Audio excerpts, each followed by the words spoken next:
nous allons voir un cours qui s'intitule « Je maîtrise l'impératif », donc en anglais. À la forme affirmative, l'impératif donnera go, talk, write. Donc si le sujet est you, en gros, si je parle à une ou plusieurs personnes, alors dans ces cas-là, j'utiliserai la base verbale seule, comme ça. Ensuite, si le sujet est oui, c'est-à-dire que si je parle à un groupe dont je fais partie, alors je vais dire let's go, let's talk, let's write. Let's voulant dire ici let us, et j'ajoute donc let us, let's, et j'ajoute la base verbale. Let's write, let's talk, let's go.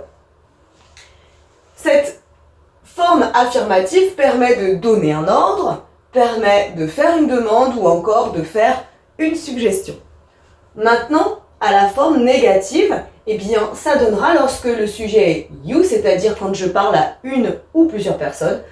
Don't go, don't talk, don't write.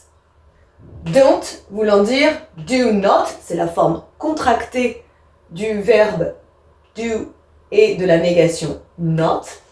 Et j'ajoute la base verbale. Donc, don't go, do not go, mais on va faire en forme contractée, don't.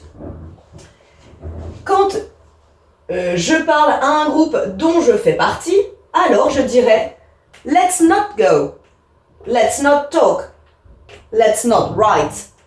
Et dans ce cas, j'utiliserai let's not, donc qui est la contraction comme on l'a vu tout à l'heure de let us not, auquel j'ajoute la base verbale.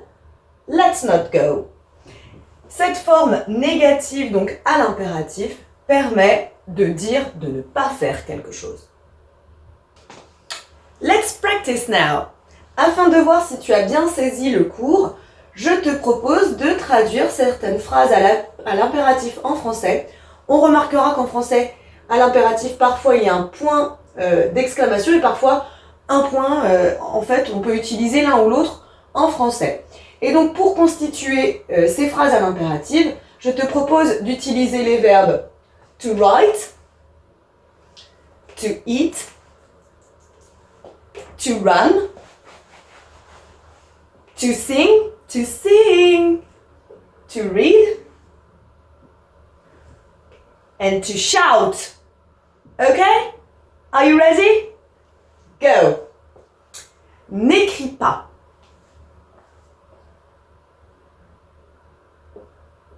Donc là, on parle à une seule personne. Don't write. Mange. Là, je parle à une personne, je donne un ordre. Dans ce cas, hop, j'emploie seulement la base verbale. Mangeons. Je parle à un groupe dans lequel je m'inclus.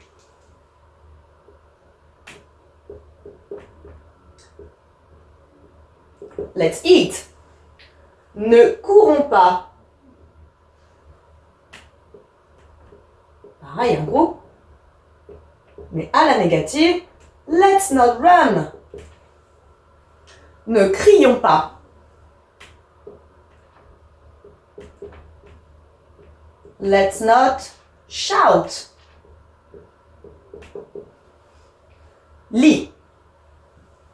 Je donne un ordre à une personne.